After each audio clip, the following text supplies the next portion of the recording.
नमस्कार मित्रों, आपका एक बार फिर से बहुत बहुत स्वागत है। मित्रों, आज हम आपके लिए लेकर आए हैं मैथ का कंप्लीट वीडियो। जी हाँ, अगर आप मध्य प्रदेश प्राथमिक शिक्षक पात्रता परीक्षा यानी कि वर्ग 3 का पेपर देने जा रहे हैं तो आपको एक बार ये वीडियो कंप्लीट देखना चाहिए। इसके साथ ही अगर आप सीटेट पेपर फर्स्ट की तैयारी कर रहे हैं तो पेपर फर्स्ट में आने वाली जो मैथ होती है वो कंप्लीट मैथ मैंने इस वीडियो में कवर की है। जी हाँ, आप अपने 15 नंबर जो है पक्के कर सकते हैं। 15 नंबर की जो मैथ है वो आती है सीटेट पेपर फर्स्ट में, और यहाँ पर वर्ग 3 में भी 15 नंबर की मैथ आने वाली है। तो अगर आप इस वीडियो को देखते हैं तो मैं कह सकती हूँ कि आप अपने 15 नंबर पक्के कर रहे हैं। जी हाँ, यहाँ पर हम मैथ का जो सिलेबस है उसके अकॉर्डिंग जितने टॉपिक हैं हम उन सभी को यहाँ पर कवर करने वाले हैं। इसके साथ साथ ये मैथ जो है आपके अदर स्टेट के टेट एग्जाम में भी इम्पोर्टेंट है। यहाँ पर हम कवर करेंगे संख्या पद्धति यानी कि नंबर सिस्टम। सेकंड टॉपिक है एलसीएम एचसीएफ यानी कि लघुत्तम और महत्तम समावर्तक। अगला है मापन प्रणाली। इसी में हम कवर करेंगे ज्यामिति। फ्रेंड्स, मैं आपको शॉर्ट ट्रिक के साथ साथ सिर्फ यहाँ पर बेसिक कवर करवाऊंगी ताकि आपका फास्ट रिवीजन हो सके, यानी कि ये है फास्ट रिवीजन वीडियो। इसके बाद हम कवर करेंगे अंकगणितीय समस्याएं और लास्ट में हम कवर करेंगे आंकड़ों का प्रबंधन, यानी कि कंप्लीट मैथ आपके लिए सिर्फ एक वीडियो में देखने को मिल रहा है। तो इस वीडियो को देखिए, साथ ही साथ इस वीडियो को अपने सभी दोस्तों के साथ शेयर कीजिए। नंबर सिस्टम में सबसे पहले हम पढ़ने वाले हैं सैकड़ा, इकाई, दहाई। ठीक है, तो यहाँ पर इस प्रकार से क्रम चलता है संख्याओं का कि पहले सैकड़ा यानी कि इकाई से पढ़ते हैं, इकाई, दहाई, फिर सैकड़ा, और इसी तरफ दशमलव के दूसरी तरफ जब जाते हैं तो होता है दशांश और शतांश। देखिए, आपके लिए हो सकता है इस प्रकार कोई संख्या दे दी जाए, आपको दे दिया 437 और पूछा जाए कि इसमें दहाई का अंक क्या है। तो आप सभी को पता है कि जो सबसे लास्ट वाला अंक होता है, दाईं तरफ से हम संख्याओं को पढ़ना शुरू करते हैं। दाईं तरफ वाली होती है इकाई, फिर आता है दहाई, फिर आता है सैकड़ा, ठीक है, फिर 1000 और 10,000, फिर वो चलता रहता है। पर आपको यहाँ तीन मुख्य ध्यान रखनी है कि पहली जो लास्ट से होती है होती है इकाई, फिर दहाई और फिर सैकड़ा। इसी प्रकार अगर आपको मान लीजिए यहाँ पर दशमलव रख दिया जाए और फिर कुछ अंक लिख दिए जाए तो ये दशमलव के बाद जो पहला अंक आता है ये कहलाता है दशांश, फिर जो अंक आता है वो कहलाता है शतांश, और इसी प्रकार और क्रम में जो अंक आते जाते हैं उनको हजारांश, और इसी प्रकार आगे चलते जाते हैं। आपको दशमलव के बाद के अंक यहाँ से देखने हैं, ये दशांश होता है, ये शतांश होता है। अगर इनको हम विस्तारित रूप में लिखा जाए, मान लीजिए संख्या है, इसको आप विस्तारित रूप में लिख रहे हैं तो देखिए 4 है सैकड़े का अंक तो इसको लिखा जाएगा 400, 3 है दहाई का अंक तो इसका लिखा जाएगा 30, इसी प्रकार 7 है इकाई का अंक तो इसको लिखा जाएगा 7। और अगर अब आता है दशांश की बात, दशमलव, क्योंकि यहाँ पर दशमलव लगा हुआ है, दशमलव के बाद दशांश आता है तो इसको लिखा जाएगा 1/10, और शतांश को लिखा जाएगा, ये देखिए यहाँ पर 2 लिखा हुआ है तो ये लिखा जाएगा 2/100। आई थिंक आपको समझ आ रहा है। जो चीज आपको समझ नहीं आती आप हमें कमेंट करके पूछ सकते हैं। चूंकि ये फास्ट रिवीजन है इसलिए मैं आपको बेसिक बताते हुए जल्दी जल्दी हर टॉपिक को कवर कर रही हूँ। इसके बाद फ्रेंड्स आता है रोमन अंकों को हिंदू में कन्वर्ट करना और हिंदू अंकों को रोमन में कन्वर्ट करना। तो यहाँ पर देखिए जो एक है हिंदू अरेबिक जो प्रणाली होती है, इसका जो एक लिखा जाता है उसके लिए अपन रोमन प्रणाली में आई बनाते हैं या फिर सीधा डंडा खींचते हैं। फिर हिंदू अरेबिक में 5 के लिए लिखा जाता है रोमन में भी। इसी प्रकार 10 को एक्स से प्रेजेंट करते हैं, 50 को एल से, 100 को सी से, 500 को डी से और 1000 को एम से।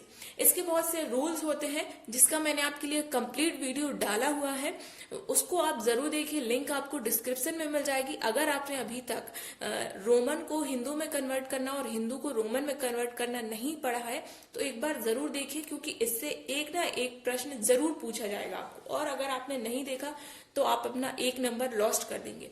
देखिए यहाँ पर मैं आपको कुछ शॉर्टली बताती हूँ कि इन अंकों को आप 3 बार से ज्यादा नहीं लिख सकते हैं, जबकि ये रूल डी और एम में नहीं लगता। डी और एम को आप लिख सकते हैं, बाकी इन अंकों को आप 3 बार से ज्यादा नहीं लिख सकते। वहीं अगर आप छोटी संख्या को बाईं तरफ लिखते हैं, जैसे कि हमने लिखा आई भी, तो आई क्या है, छोटी संख्या, क्योंकि आई को 1 से प्रेजेंट करते हैं और भी को 5 से, तो आई हुई छोटी। अगर छोटी संख्या बाईं तरफ लिखी जाती है तो ये इसमें से घटती है। देखिए 1 का मतलब हो गया, आई का मतलब हो गया 1, उसी प्रकार भी का मतलब क्या है 5, तो यहाँ पर 5 में से 1 घट जाएगा, तो ये इसका मतलब क्या हो जाएगा, इसको अपन लिखेंगे 4। जैसा कि आप सभी जानते हैं आई भी जो लिखा होता है वो लिखा होता है 4। इसी प्रकार दूसरा रूल होता है कि जब छोटी संख्या बड़ी संख्या के दाईं तरफ लिखी जाती है, ठीक है, जैसे हमने लिखा भी आई, तो ये संख्या अब इसमें जुड़ जाएगी। भी का मतलब है 5 और आई का मतलब है 1, तो 5 और 1 कितना हो गया 6।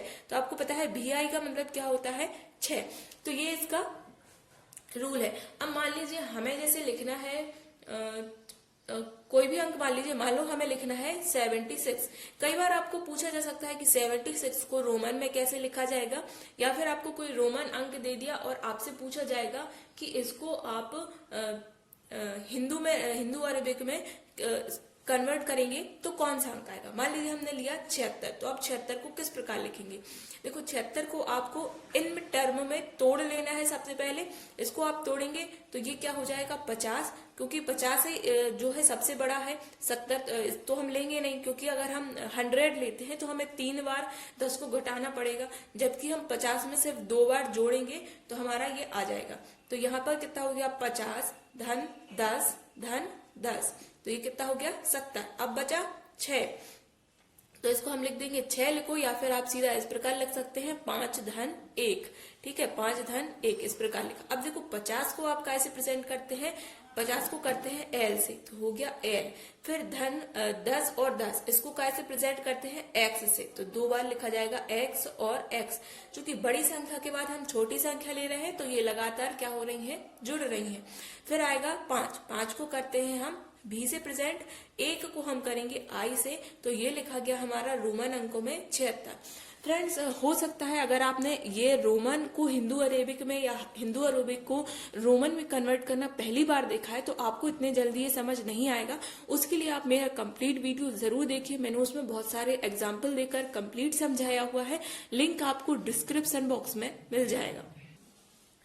अब देखिए यहाँ पर हम संख्याओं के प्रकार पढ़ेंगे। ये इतने प्रकार की संख्याएं होती है। सबसे पहले ये मैंने जो मुख्य संख्याएं के प्रकार हैं उनको यहाँ पर मैंने ऐड किया हुआ है। सबसे पहले आती है प्राकृतिक संख्याएं, सबके पीछे आप संख्याएं जोड़ सकते हैं। ये है प्राकृतिक संख्याएं। तो प्राकृतिक संख्याएं वे संख्याएं होती हैं जो 1 से शुरू होती हैं, जैसे कि 1 2 3 4, और ये कहाँ तक जाती है, इन्फिनाइट तक जाती है।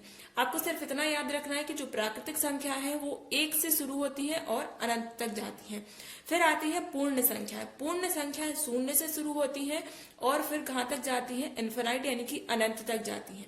प्राकृतिक संख्याएं 1 से शुरू होती है, वही पूर्ण संख्याएं 0 से शुरू होती हैं। ये चीज आपको ध्यान रखनी है। इसके बाद आता है पूर्णांक। पूर्णांक होता है जब धनात्मक और ऋणात्मक संख्या मिल जाती है तो वो कहलाते हैं पूर्णांक। या पूर्ण संख्याओं में जब ऋणात्मक संख्याएं सम्मिलित हो जाती हैं। देखिए पूर्ण संख्याएं कहाँ से शुरू हैं, पूर्ण संख्याएं 0 से शुरू है, 0 1 2 3 और ये जाती है इन्फिनाइट तक। वहीं जब ये पूर्ण संख्या में ऋणात्मक संख्या सम्मिलित हो जाती है, यानी कि ऋण 1 ऋण 2 और फिर ये माइनस इन्फिनाइट तक, ठीक है। तो माइनस इन्फिनाइट से प्लस इन्फिनाइट तक की जो सभी संख्या है वो सभी क्या कहलाते हैं, वो पूर्णांक कहलाते हैं। सम संख्याएं। सम संख्याएं वे संख्याएं होती हैं जिनमें 2 का भाग पूरी बार चला जाता है, यानी कि 2 4 6 8 10 12 14। तो ये सभी संख्याएं क्या है, सम, यानी कि जिन संख्याओं में 2 का भाग पूरी बार चला जाएगा वो कहलाएंगी सम संख्याएं। वे संख्याएं जिनमें 2 का भाग नहीं जाता है वे कहलाती हैं विषम संख्याएं, जैसे कि 1 3 5 7 9। ये सभी संख्याएं क्या कहलाती हैं, विषम संख्याएं। अब आते हैं भाज्य और अभाज्य संख्याओं पे। देखिए सम विषम और भाज्य अभाज्य ये दोनों अलग अलग हैं। कई बार इन दोनों को मिक्स कर दिया जाता है। देखिए यहाँ पर भाज्य संख्याएं जिनमें किसी भी संख्या का किसी मतलब स्वयं और 1 के अलावा किसी अन्य एक संख्या का और भाग चला जाए वो कहलाती है भाज्य संख्या। जैसे 4 हो गया, 4 में 2 का भाग चला जाता है, 6 में चला जाता है। अब 7 में किसी भी संख्या का भाग नहीं जाता, 8 में भी चला जाता है। अब देखिए यहाँ पर 9 भी भाज्य संख्या है, क्योंकि 9 में जो है 3 का भाग चला जाता है, जबकि 9 क्या है, विषम संख्याओं में आती है, ठीक है। 9 विषम संख्याओं में आती है क्योंकि इसमें 2 का भाग नहीं जाता। पर 9 क्या है, भाज्य संख्या है, क्योंकि इसमें 3 का भाग चला जाता है। हमें किसी भी संख्या का भाग जाने से मतलब है 9 में भाग चला जाता है, इसी प्रकार 15 में भी 3 का भाग चला जाता है, तो ये भी क्या है, भाज्य संख्या है। जबकि 11 अभाज्य है, 13 अभाज्य है, ठीक है। इसके बाद आती है अभाज्य संख्याएं। तो अभाज्य संख्याएं 2 से शुरू होती हैं, तो 2 में किसी भी संख्या का भाग नहीं जाता, 2 का खुद का जाता है और 1 का जाता है, और किसी अन्य संख्या का भाग नहीं जाता। तो 2 क्या है, अभाज्य। जबकि देखिए 2 सम संख्या है, तो एक प्रश्न है कि ऐसी संख्या जो सम होते हुए भी अभाज्य है, तो वो संख्या है 2। जो सम संख्या है पर कैसी है, अभाज्य है, ठीक है। 2 हो गई अभाज्य संख्या, 3 है, 5, 7, 11, 13, ठीक है। इसी प्रकार ये बढ़ती जाएंगी, 17। इन संख्याओं में किसी भी संख्या का भाग नहीं जाता, वो कहलाती है अभाज्य। इसके बाद आती है परिमेय संख्याएं। परिमेय संख्याएं वे संख्याएं होती हैं जिनको आप अंश बटे हर या फिर p बटे q के रूप में व्यक्त कर सकते हैं। अंश बटे हर के रूप में जिसको आप लिख सकते हैं वो परिमेय संख्याएं। देखो यहाँ पर दी गई सभी संख्याएं क्या है, परिमेय संख्या है। जैसे 4 को आप कितना लिख सकते हो, 4/1। इसी प्रकार 12 को क्या लिख सकते हो, 12/1। तो ये संख्याएं क्या है, परिमेय संख्याएं कहलाती हैं। 3/4 आपने देखी होगी संख्या, 7/11, तो ये सभी क्या है, परिमेय संख्याएं हैं। अगर ये सभी परिमेय संख्याएं आ जाती हैं तो फिर अपरिमेय संख्याएं क्या होती हैं। देखिए अपरिमेय संख्या जो करनी के अंदर आती हैं, जैसे कि करनी 2 हो गया, करनी 5 हो गया, तो ये संख्याएं कहलाती हैं अपरिमेय संख्या, जो करनी के अंदर आती हैं। या फिर किसी भिन्न में हर जो है वो शून्य आ जाता है, यानी कि q does not equal to यहाँ पर शून्य होना चाहिए, परिमेय संख्याओं का रूल है। बट अगर यहाँ पर q बराबर हो जाता है शून्य, यानी कि जो हर है वो शून्य हो जाता है, तो ये आ जाएगी अपरिमेय संख्या। अब अगली जो चीज आती है वो आती है संख्याओं का वास्तविक मान और स्थानीय मान। अब देखिए यहाँ पर आपको मैंने एक संख्या दे दी 256। अब इसमें हर अंक का आपसे पूछा जा सकता है वास्तविक मान क्या है और स्थानीय मान क्या है। देखिए यहाँ पर अगर हम 256 ले रहे हैं तो 256 में मैं कहूँ कि 2 का वास्तविक मान कितना है, तो 2 का वास्तविक मान कितना है, 2 है। जबकि अगर 2 का आप स्थानीय मान पूछे तो ये देखिए इकाई, दहाई, सैकड़े, सैकड़े के स्थान पर है 2, तो 2 का जो स्थानीय मान है वो कितना हो जाएगा, यहाँ पर 200 हो जाएगा, ठीक है। तो वास्तविक मान 2 का कितना है, 2 है, जबकि स्थानीय मान कितना हो जाएगा, 2 है सैकड़े के स्थान पर, तो 2 का स्थानीय मान हो जाएगा 200।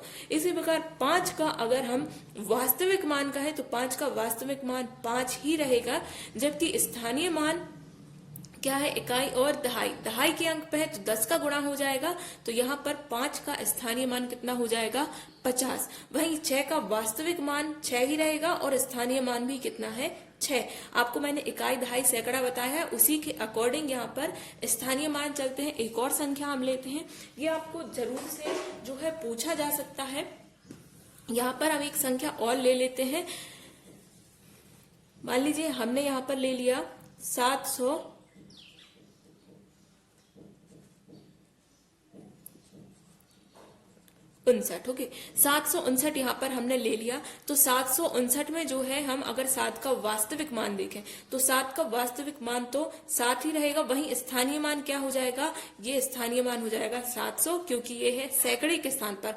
जो अंक सैकड़े के स्थान पर होता है उसमें हम गुणा कर देते हैं 100 का, जो दहाई के स्थान पर है उसमें हम गुणा कर देते हैं 10 का, और इकाई वाले में गुणा करते हैं 1 का। तो यहाँ पर 5 का स्थानीय मान कितना हो जाएगा, 50 हो जाएगा। 9 का स्थानीय मान 9 ही रहेगा। वही अगर यहाँ पर क्या हो कि 1000 वाली कोई संख्या हो तो वहां पर 1000 का गुणा करेंगे। जैसे आपको मैंने दे दिया 7, 5, 8, 9, 1, 2, इस प्रकार कोई संख्या दे दी। अब पूछा यहाँ पर 5 का स्थानीय मान कितना है, तो आपको कैसे पता करना है, यहाँ आप 5 लिखेंगे, इसके बाद की जो संख्याएं जितनी है 1, 2, 3, 4, तो यहाँ पर 4 आप शून्य लगा देंगे। तो ये हो गया 5 का स्थानीय मान। आई थिंक आपको समझ आ गया होगा। इसी प्रकार मान लीजिए आपसे पूछा जाए 8 का स्थानीय मान, तो आप क्या करेंगे, 8 लिख दिया, उसके बाद 1, 2, 3 संख्या है तो यहाँ पर 3 आप शून्य लगा देंगे। इसके बाद आता है पूर्ववर्ती और परवर्ती संख्या। देखिए परवर्ती के 3 नाम है। परवर्ती को उत्तरवर्ती भी कहा जाता है और अनुवर्ती भी कहा जाता है। पूर्ववर्ती और परवर्ती से मैं 100% कह सकती हूँ आपसे एक क्वेश्चन जरूर पूछा जाएगा और ये बहुत ही इजी है। ये देखिए पूर्ववर्ती क्या है, पूर्ववर्ती आपको कोई भी संख्या दी गई है उसमें से आपको एक घटा देना है। मैंने यहाँ पर लिखा 98, ठीक है। 98 का पूर्ववर्ती यानी कि पहले वाला पूर्ववर्ती कितना हो जाएगा, एक घटा दिया, कितना हो गया 97। फिर अगर आपसे पूछा जाए 98 98 का परवर्ती, उत्तरवर्ती या फिर अनुवर्ती, तो ये कितना हो जाएगा 99। एक पहले की जो संख्या होती है वो कहलाती है पूर्ववर्ती और एक बाद की जो संख्या होती है वो कहलाती है परवर्ती। मैंने यहाँ पर लिखा 100, ठीक है। 100 का अगर हम आपसे पूछे पूर्ववर्ती तो पूर्ववर्ती कितना हो जाएगा 99 हो जाएगा, और अगर उसका हम उत्तरवर्ती पूछे तो क्या हो जाएगा 101 इसका उत्तरवर्ती, परवर्ती या अनुवर्ती हो जाएगा। बहुत ही इजी है, आपको अच्छी तरीके से ध्यान रखना है। और इसको मैं रिवीजन इसीलिए करा रही हूँ कि आपने अगर मैथ बहुत पहले पढ़ा है तो आपको एक बार माइंड में सब कुछ फिर से रिफ्रेश सा हो जाएगा, और अगर आपका कोई टॉपिक छूट गया है तो आप उसको सडनली पढ़ भी सकते हैं।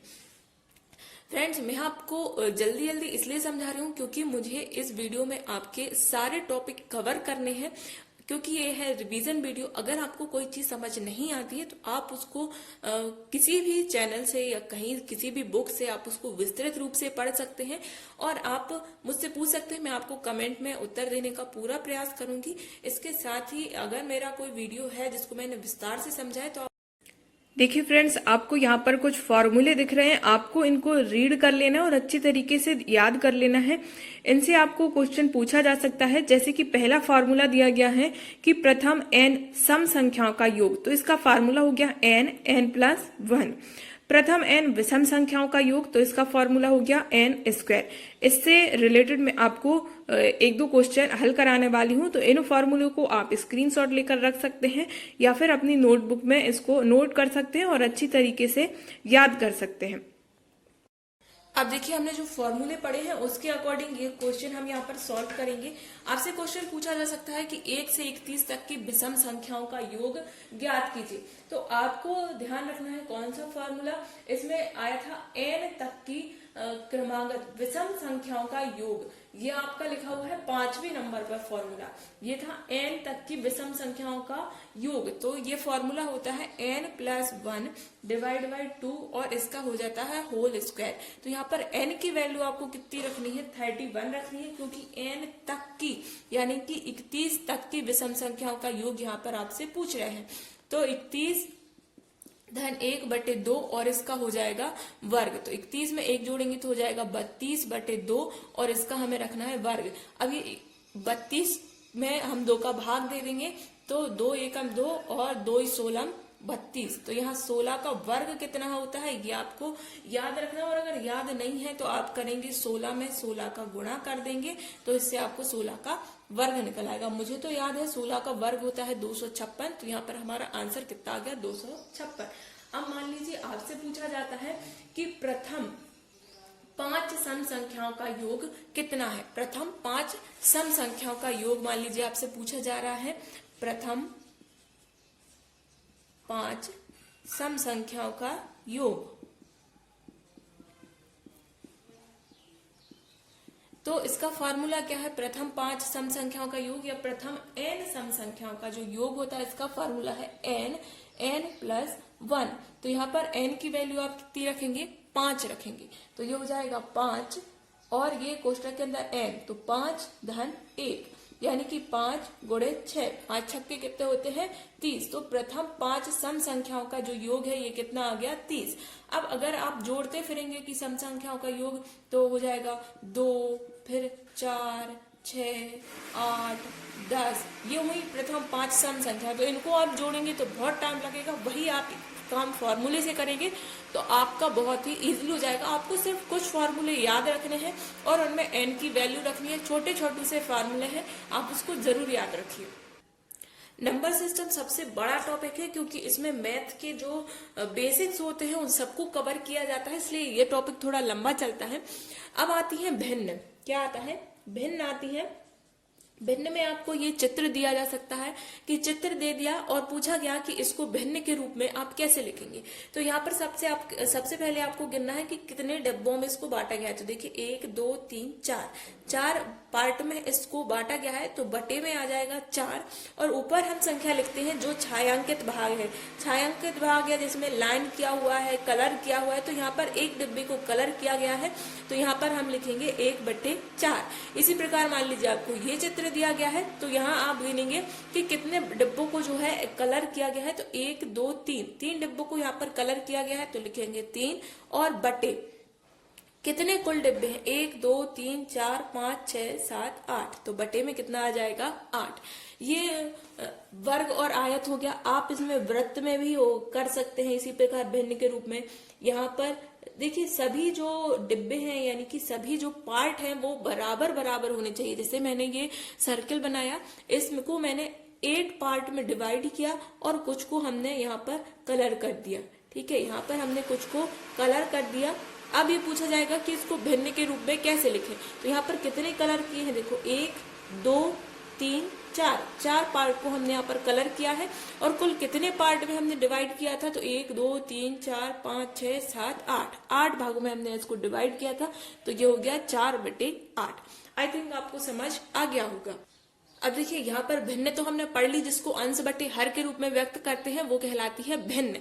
जैसे कि लिखा गया है 4/5, तो ये क्या है, भिन्न है। जिसको अंश, ये ऊपर वाली संख्या क्या कहलाती है, अंश कहलाती है, और नीचे वाली जो संख्या है इसको हम बोलते हैं हर। तो इसको अंश बटे हर के रूप में लिखते हैं वो भिन्न है। अब यहाँ पर भिन्न के 4 प्रकार बताए गए हैं। सम भिन्न, जिसका अंश क्या होता है, छोटा होता है, और हर होता है बड़ा। जैसे कि यहाँ पर 4 छोटा है और 5 बड़ा है, तो ये हो गई सम भिन्न। इसी प्रकार जैसे मैंने लिखा 12/13, तो ये क्या है, समभिन्न, क्योंकि अंश छोटा है और हर बड़ा है, तो ये हो गई समभिन्न। फिर आते हैं विषम भिन्न पर। विषम भिन्न उल्टा हो जाता है। विषम भिन्न में क्या होती है, अंश बड़ा होता है और हर छोटा होता है। देखिए यहाँ पर 7 बड़ा है और 6 छोटा है, तो ये क्या कहलाएगी, विषम भिन्न। इसी प्रकार और भी आप एग्जाम्पल ले सकते हैं, जैसे कि 2/1 हो गया, हाँ 5/4 हो गया। इसमें देखिए जो अंश है वो बड़ा रहेगा और हर जो है वो छोटी रहेगी, तो ये क्या कहलाएंगी, विषम भिन्न। तीसरा प्रकार आता है मिश्रित भिन्न। मिश्रित भिन्न में एक पूर्णांक लिखा होता है और पीछे जो है एक सम भिन्न लिखी हुई होती है, तो ये कहलाती है विषम भिन्न। विषम भिन्न में ये आपको ध्यान रखना है कि आगे एक पूर्णांक लिखा होता है। मिश्रित भिन्न को आप संयुक्त भिन्न भी इसको बोला जाता है। इसके बाद आती है व्युत्क्रम भिन्न। व्युत्क्रम भिन्न एक प्रकार का सवाल है कि जैसे आपको दे दिया मैंने 9/10, अब पूछा गया कि इसकी व्युत्क्रम भिन्न क्या होगी, तो इस भिन्न को जब आप पलट देंगे, जैसे कि 10/9, तो ये इसकी हो गई व्युत्क्रम। ये दोनों एक दूसरे की कैसी भिन्न है, व्युत्क्रम भिन्न। व्युत्क्रम भिन्न से आपको एक सवाल आ सकता है, जैसे कि आपको कोई भिन्न दे दी गई, मैंने आपको दिया 3/8 की व्युत्क्रम भिन्न लिखिए, 3/8 की व्युत्क्रम भिन्न लिखिए, तो बताइए आप 3/8 की व्युत्क्रम भिन्न क्या होगी। आपको इसका आंसर कमेंट बॉक्स में कमेंट करके बताना है। अब देखिए यहाँ पर रूल आता है बोर्ड-मॉस का रूल। इससे रिलेटेड आपको 1-2 क्वेश्चन देखने जरूर मिल जाएंगे। बोर्ड-मॉस का रूल होता है, पहला आता है सबसे पहले ब्रैकेट। ब्रैकेट यानी कि आपको बाहर सॉल्व करना है, उसके बाद छोटा कोष्ठक सॉल्व करना है, फिर आपको जो है करली ब्रैकेट सॉल्व करना है, और उसके बाद आप सॉल्व करेंगे बिग ब्रैकेट। ठीक है, तो ये हो जाते हैं ब्रैकेट। सबसे पहले आपको ब्रैकेट सॉल्व करना होता है, उसके बाद ऑफ यानी कि जो का लिखा होता है सवाल में उसको हल करना है। फिर आता है डिवीजन यानी कि आपको भाग देना होता है, उसके बाद आप गुणा करेंगे, उसके बाद जोड़ना, और सबसे लास्ट में आप सवाल में घटाना करेंगे। अब ये सवाल देखिए, आपको इस प्रकार के सवाल देखने मिल सकते हैं। मैंने बहुत लंबा चौड़ा सवाल किया ताकि आपके सारे कॉन्सेप्ट क्लियर हो जाए। आपको इतना लंबा सवाल देखने नहीं मिलेगा, आपको थोड़े छोटे ही सवाल देखने मिलेंगे। तो यहाँ पर देखिए बोर्ड-मॉस के नियम के अकॉर्डिंग आपको सबसे पहले क्या करना है, सबसे पहले आपको बार सॉल्व करना है। तो यहाँ पर बार लगा हुआ है 5 और 4 के ऊपर, तो यहाँ पर आप 5 में से सबसे पहले 4 घटा देंगे, तो कितना आ गया, 1 आ गया। फिर धन कितना लिखा हुआ है, धन 1 लिखा हुआ है, ये है छोटे ब्रैकेट के अंदर। ठीक है, तो रूल के अकॉर्डिंग फिर आपको सॉल्व करना है छोटा ब्रैकेट, तो 1 और 1 कितने हो गए, 2 हो गए। यहाँ पर ये इस ब्रैकेट को हमने सॉल्व किया तो कितना आ गया, 2 आ गया। अब आपको सॉल्व करना है करली ब्रैकेट, तो यहाँ पर आपका ये 2 आ गया, ये प्लस का निशान था तो ये प्लस आ गया। 9 में से अब आप 1 घटा देंगे। ठीक है, 9 में से आप 1 घटा देंगे तो कितना हो जाएगा, 8 हो जाएगा। 8 और 2 जोड़ देंगे तो कितना हो जाएगा, 10 हो जाएगा। इसके बाद यहाँ 10 प्लस, और इसके अंदर ये कर्ली ब्रैकेट के अंदर जो हमने इसको सॉल्व किया ये पूरा कितना आ गया, 10 आ गया। अब हम इस बिग ब्रैकेट को सॉल्व करेंगे तो ये बिग ब्रैकेट कितना हो गया, 10 प्लस 10 कितना हो गया, 20। अब देखिए यहाँ पर 100 प्लस बिग ब्रैकेट के अंदर हमने ये पूरा सॉल्व किया तो ये हमारा आ गया 20। फिर लिखा हुआ था -10, 10 मल्टीप्लाई 10। अब हम जो मल्टीप्लाई है उसको सॉल्व करेंगे। 10 मल्टीप्लाई 10 कितना हो गया, 100।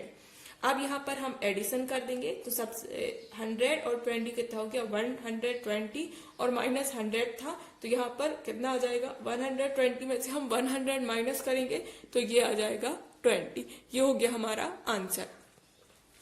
एक बार मैं आपको फिर से बता देती हूँ। सबसे पहले हमने क्या सॉल्व किया, यहाँ पर जो बार है उसको सॉल्व किया, 5 में से 1 घटाया तो आ गया 1, 5 में से 1 घटाने पर 1 आया। उसके बाद जो 1 था इसको हमने जोड़ दिया तो 1 और 1 कितना हो गया हमारा, 2 हो गया। ये हमारा छोटा वाला ब्रैकेट था जिसको सॉल्व किया तो 2 आया।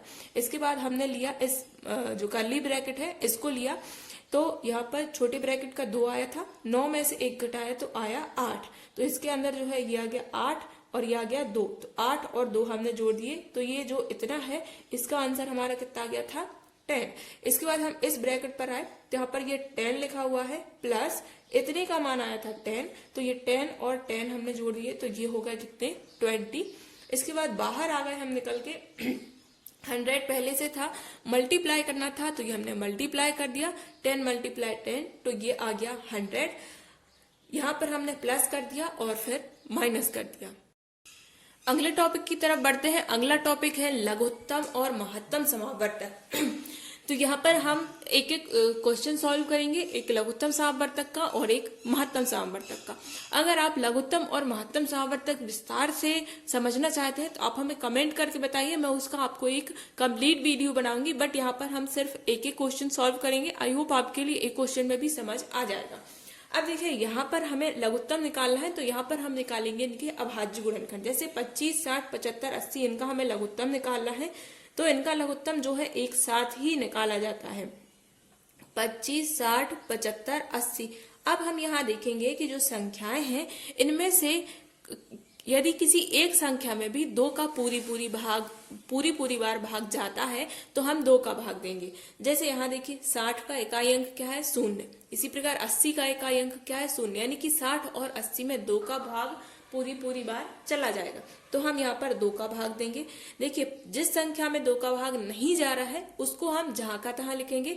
जैसे कि 75 में 2 का भाग चला तो जाता है पर पूरी बार नहीं जाएगा, कुछ शेषफल बचा रहेगा तो हम यहाँ पर 25 में भाग नहीं देंगे, 25 को हम जहां का तहां लिखा रहने देंगे। अब 60 में हम 2 का भाग देंगे। 60 में जब हम 2 का भाग देंगे तो कितनी बार जाएगा, 2, 3, 6 यानी कि 30 बार भाग यहाँ पर जाएगा। 75 में 2 का भाग पूरी बार नहीं जाएगा, कुछ शेषफल बचा रहेगा, इसलिए 75 को हम जहां का तहां लिखेंगे। फिर आते हैं 80 पर। 80 में 2 का भाग पूरी बार चला जाएगा, कितनी बार जाएगा, 40 बार। इसके बाद अब हमें नई संख्याएं मिली। नई संख्याओं में भी 40 और 30 में जो है 2 का भाग पूरी बार चला जाएगा तो यहाँ हम फिर से 2 का भाग देंगे। मान लीजिए यहाँ पर कोई संख्या और होती जिनमें 2 का भाग नहीं जाता तो हम फिर 3 का दे के देखते। अगर 3 का भी नहीं जाता तो 4, और 4 का नहीं जाता तो 5। यानी कि शुरुआत हम छोटी संख्या से करते हैं और फिर बड़ी संख्या की तरफ बढ़ते हैं। दी गई संख्याओं में से किसी एक संख्या में भी अगर छोटी संख्या का भाग जा रहा है पूरी बार तो हम पहले उसी संख्या से भाग देंगे। देखिए आप 2 का देंगे, 25 में नहीं जाएगा तो 25 जहां का तहां रहेगा। 30 में जाएगा 15 बार, 2 का भाग हमने 30 में दिया तो गया 15 बार। 2 का भाग 75 में नहीं जाएगा तो 75 जहां का तहां लिखा रहेगा। 2 का भाग 40 में देंगे तो ये जाएगा 20 बार। फिर अब हम 2 का भाग एक बार और देंगे, 25 में नहीं जाएगा, 25 जहां का तहां। 15 में भी 2 का भाग नहीं जाएगा तो ये जहां का तहां लिखा रहेगा। 75 में भी नहीं जाएगा तो ये जहां का तहां लिखा जाएगा। 2 में अब जाएगा, 20 में 2 का भाग चला जाएगा, कितनी बार, 10 बार। फिर अब हम देखते हैं फिर से 2 का भाग यहाँ पर जा रहा है 10 में तो फिर से हम 2 का भाग देंगे। 10 में कितनी बार जाएगा, 5 बार। बाकी आगे की जो संख्याएं हैं इनको हम जहां का तहां लिखेंगे क्योंकि इनमें 2 का भाग पूरी बार नहीं जा रहा है। अब हम देखेंगे कि अब किस संख्या का भाग जा रहा है तो यहाँ पर देखेंगे हम 15 में 3 का भाग चला जाता है। 3 का भाग देंगे, 25 में नहीं जाता है तो 25 जहां का तहां लिखा रहेगा। 15 में जाता है, 3 का भाग 15 में देंगे तो 5 बार जाएगा। 75 में देंगे, 3 का भाग 75 में दे रहे हैं तो 3 दूनी 6, फिर बचा 1 तो 3 5 15। फिर ये लास्ट वाला जो 5 है ये जहां का तहां लिखा जाएगा। अब हमें जो संख्या मिली 25 5 25 5, इसमें 3 का भाग नहीं जाएगा, 4 का भाग भी नहीं जाएगा। अब कितने का जाएगा? 5 का। 5 का भाग 25 में देंगे, 5 बार गया। 5 का भाग 5 में देंगे, 1 बार गया। 5 का भाग 25 में देंगे, 5 बार गया। 5 का भाग 5 में देंगे तो 1 बार गया। फिर से अब 5 का भाग देंगे, 5 का भाग 5 में दिया तो 1, ये 1 का 1 उतारेंगे। इस 5 में 5 का भाग दिया तो 1 और ये 1 का 1। यहाँ पर हमें 1 1 मिल गया। बस अब हमारी प्रोसेस यहाँ पर पूरी हो गई।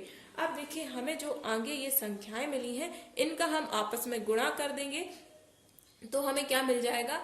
तो हमें मिल जाएगा लघुत्तम समावर्तक। अब देखिए हमें हल कैसे करना है। हम कर लेंगे इनको, हम 10-10 के टर्म में बांट ले रहे हैं। जैसे 2 का गुणा हमने 5 में किया तो कितना आ गया? 10। इसी प्रकार इस 2 का गुणा हमने 5 में किया तो कितना मिल गया हमें? 10। इसके बाद 2 दूनी 4 और 4 तिया कितने हो गए? 12।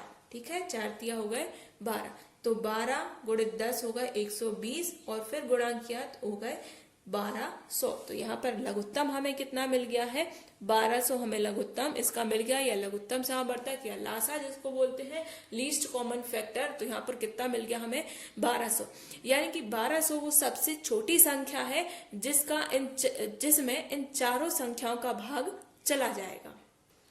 अभी हमने इन चारों संख्याओं का लासा निकाला था, अब हम इन चारों संख्याओं का महत्तम समावर्तक निकालेंगे। देखिए लघुत्तम समावर्तक एक साथ निकाला जाता है, जबकि जो महत्तम समावर्तक है ये अलग अलग निकाला जाता है। इसमें हम सभी संख्याओं के अलग अलग अभाज्य गुणनखंड निकालते हैं। उसके बाद जो कॉमन फैक्टर होता है उसको हम छांट करके लिखते हैं। तो यहाँ पर हम 25 के अभाज्य गुणनखंड निकालेंगे। सबसे पहले 25 में हम देखेंगे कि किसका भाग जाता है? 5 का भाग चला जाता है। कितनी बार? 5 बार। 5 25, 5 में 5 का भाग जाएगा 1 बार। तो ये कितना हो गया? 5 गुणित 5। इसको जो भी ये संख्या यहाँ पर आती है उनको हम गुणा करके लिखते हैं। तो 5 गुणित 5। देखिए 5 का गुणा 5 में किया तो 25। यानी कि ये जो संख्या है इसको हम तोड़ के लिखते हैं, इनको हम अभाज्य गुणनखंड के रूप में तोड़ रहे हैं। अब देखिए फिर है 60, तो 60 के हम अभाज्य गुणनखंड निकालेंगे। फिर वही काम करेंगे, सबसे छोटी संख्या से स्टार्ट करेंगे। तो यहाँ पर 2 का भाग जाएगा 60 में कितनी बार? 30 बार। फिर 2 का भाग जाएगा 30 में कितनी बार? 15 बार। यहाँ 3 का भाग जाएगा 5 बार और 5 का भाग जाएगा 1 बार। तो ये हमने गुणनखंड निकाल लिया। इसको हम लिखेंगे 2 गुणा 2 गुणा 3 गुणा 5। इसी प्रकार अब हम निकालेंगे 75 के अभाज्य गुणनखंड। तो यहाँ पर 75 में 3 का भाग चला जाता है।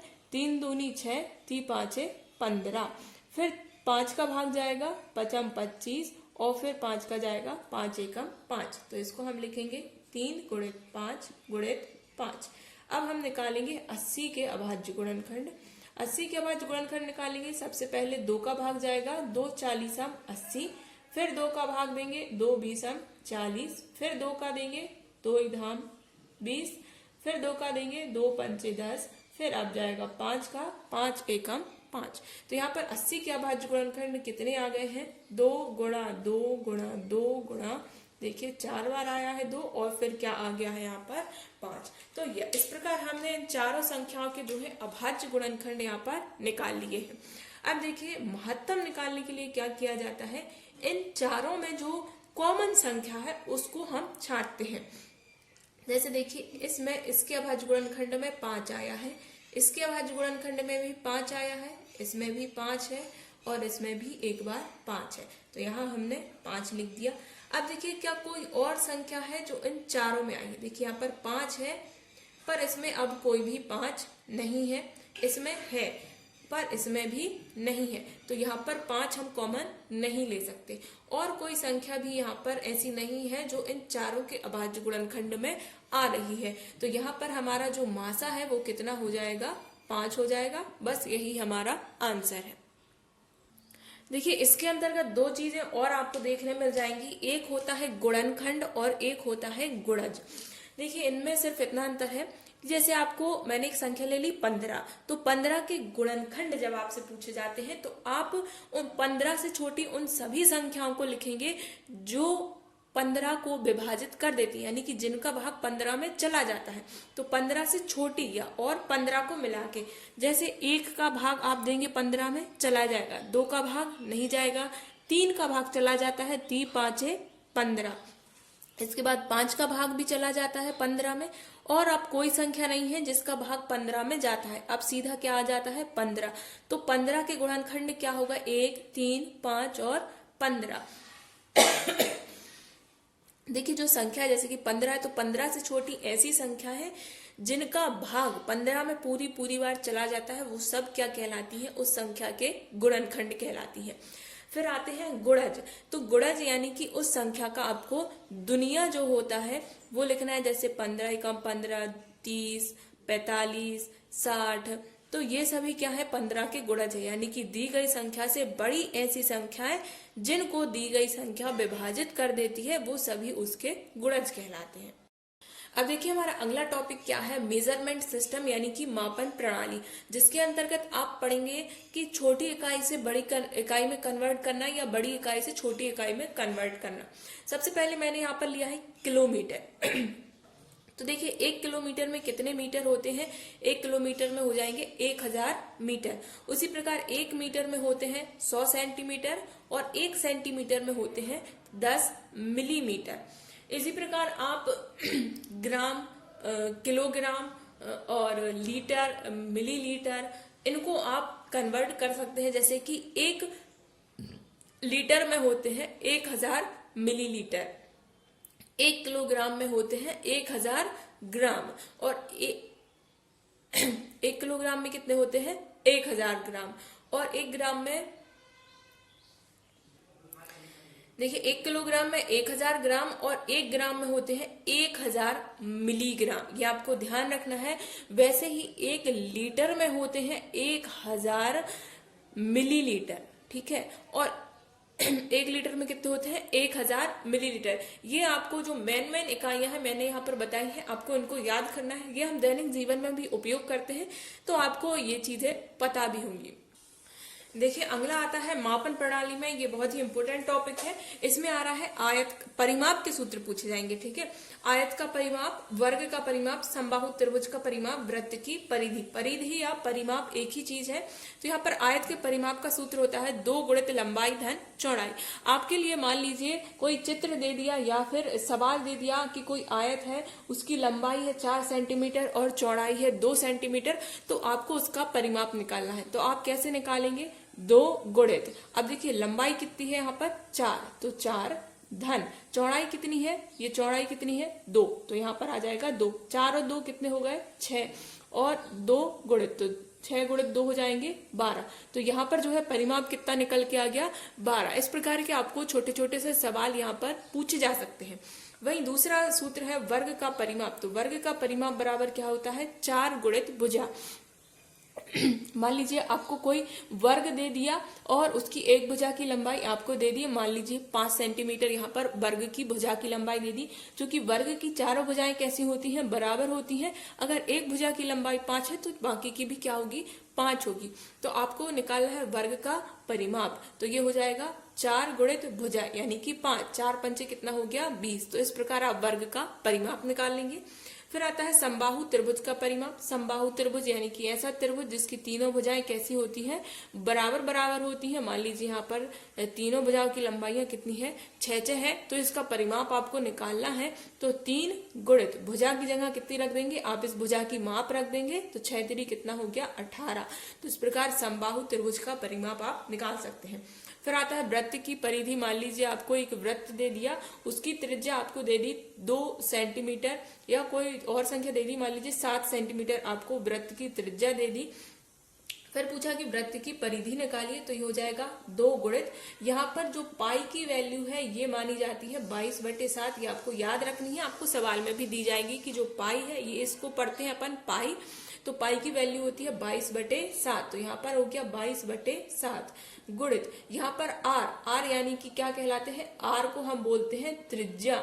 त्रिज्या की माप कितनी दी गई है, 7, तो ये हो गया 7। 7 से ये 7 कट गए, 22 का गुणा 2 में कर दिया तो कितना आ गया 44, यानी कि वृत्त की परिधि हमने कितनी निकाल दी, 44 सेंटीमीटर यहाँ पर निकाल दी।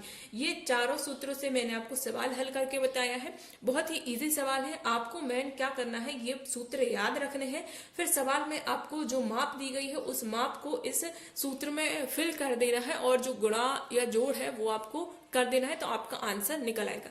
एक सवाल इन 4 सूत्रों में से एक सवाल आपसे पक्का पूछा जा सकता है। अभी हमने आकृतियों का परिमाप पढ़ा, अब हम यहाँ पर पढ़ेंगे आकृतियों का क्षेत्रफल। जैसे हमने आयत का परिमाप पढ़ा था, उसका सूत्र आपको याद हो गया होगा। अब है आयत का क्षेत्रफल निकालने। तो आयत के क्षेत्रफल का सूत्र होता है लंबाई गुणित चौड़ाई। वही आकृति मान लीजिए आपको फिर से दे दी गई, यहाँ पर लंबाई और चौड़ाई यहाँ पर आपको बता दी गई कि 4 है लंबाई और 2 है चौड़ाई, तो आयत का क्षेत्रफल निकालिए। तो आप क्या करेंगे, लंबाई 4 फिर गुणा चौड़ाई कितनी है 2, 4 दूनी कितना हो गया 8, तो क्षेत्रफल कितना निकल के आ गया 8। इसी प्रकार कोई वर्ग आपको दे दिया या सवाल में कहा कि एक वर्ग का क्षेत्रफल निकालिए जिसकी एक भुजा 5 है, तो आप क्या करेंगे, भुजा गुणित भुजा, यानी कि अगर एक भुजा 5 है तो दूसरी भी क्या होगी 5, तो 5 गुणित 5 तो कितना निकल आया 25। ठीक है, इस प्रकार आप वर्ग का क्षेत्रफल निकाल सकते हैं। फिर आता है त्रिभुज का क्षेत्रफल। मान लीजिए आपको यहाँ पर कोई त्रिभुज दिया गया है, इसकी ऊंचाई आपको बता दी गई कि 6 सेंटीमीटर है और जो इसका आधार है ये कितना है, ये है 7 सेंटीमीटर। तो ऐसे त्रिभुज का आप क्षेत्रफल निकालिए। तो इसका सूत्र क्या है, 1/2 गुणित आधार, आधार कितना है 7, गुणित ऊंचाई कितनी हो गई 6। ठीक है, तो ये 2 एकम 2, 2 3 6, ये कट जाएगा। 7 का गुणा 3 से कर देंगे, 7 3 कितना हो गया 21, तो 21 यहाँ पर का निकल आया त्रिभुज का क्षेत्रफल। देखिए मैं यहाँ पर आपको सवाल सॉल्व करा रही हूँ एक छोटे छोटे से एग्जाम्पल देकर, ताकि इन सूत्रों में आपको वैल्यू कैसे पुट करनी है ये आपको समझ आ सके। आपको इन चारों सूत्रों को याद करना है और जो 4 पहले बताए थे परिमाप के, वो परिमाप के सूत्र और ये 4 क्षेत्रफल के सूत्र आपको याद रखने हैं। बेसिक से फॉर्मूले हैं और इनसे रिलेटेड क्वेश्चन पूछे जा सकते हैं, क्योंकि ये पहली से लेके 8वीं तक के सिलेबस का एक महत्वपूर्ण भाग है। और आपके सिलेबस में जो आपका टेट का सिलेबस है उसमें लिखा हुआ है कि 8वीं तक के आपसे सवाल पूछे जाएंगे पेपर फर्स्ट में, सीटेट पेपर फर्स्ट या फिर वर्ग 3 में। ठीक है, तो ये 8वीं तक के सिलेबस का एक महत्वपूर्ण अंग है क्षेत्रफल और परिमाप। तो इससे रिलेटेड आपको एक ना एक बिल्कुल इजी सा क्वेश्चन देखने मिलेगा, आपको सिर्फ वैल्यू पुट करनी पड़ेगी। तो इन सूत्रों को अच्छे से ध्यान रखिए।